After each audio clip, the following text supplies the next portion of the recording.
Hello বন্ধুরা, কেমন আছেন আপনারা সবাই? আশা করছি সবাই ভালো আছেন। আমিও ভালো আছি। আজকে চলে এলাম আরেকটি নতুন রান্নার ভিডিও নিয়ে। আজকে আমি করব কাঁঠাল বিচির ভর্তা। তো দেখতেই পাচ্ছেন গাইস, আমি কাঁঠাল বিচিগুলো সিদ্ধ বসিয়ে দিয়েছি। আর সিদ্ধ করার সময় কিভাবে কষ বের হচ্ছে, পানির কালারটাই চেঞ্জ হয়ে গেল।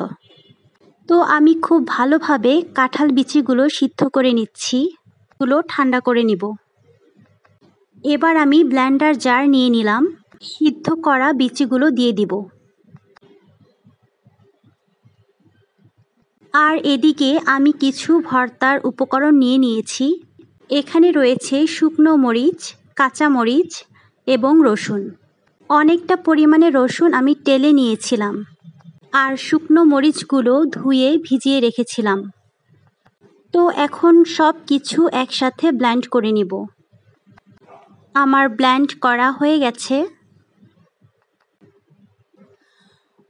অন্যদিকে আমি একটা প্যানে তেল গরম করে নিয়েছি। দিয়ে দিলাম কুচি করা পেঁয়াজ। পেঁয়াজগুলো ভালোভাবে নেড়েচেড়ে হালকা ব্রাউন কালার হওয়া পর্যন্ত ভেজে নেব। দিয়ে দিলাম লবণ।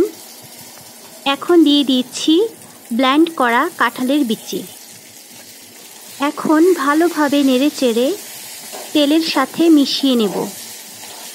এই কাজটি অল্প আঁচে অনবরত নেড়েচেড়ে করতে হবে। মিশ্রণটির মধ্যে যে পানি ছিল তা শুকিয়ে যাওয়া পর্যন্ত এভাবেই নাড়তে হবে। খুব ভালোভাবে কাজটি করতে হবে গাইস, না হলে পোড়া লেগে যেতে পারে। দেখতেই পারছেন গাইস, আমার ভর্তার পানি শুকিয়ে গেছে আর আমার ভর্তা অলমোস্ট হয়ে গেছে।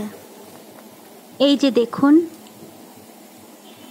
তো আমার রান্নাবান্নার ভিডিও যদি আপনাদের ভালো লেগে থাকে তাহলে অবশ্যই লাইক, কমেন্ট, শেয়ার করে আমার পাশে থাকবেন এবং আমাকে সাপোর্ট করবেন। ধন্যবাদ।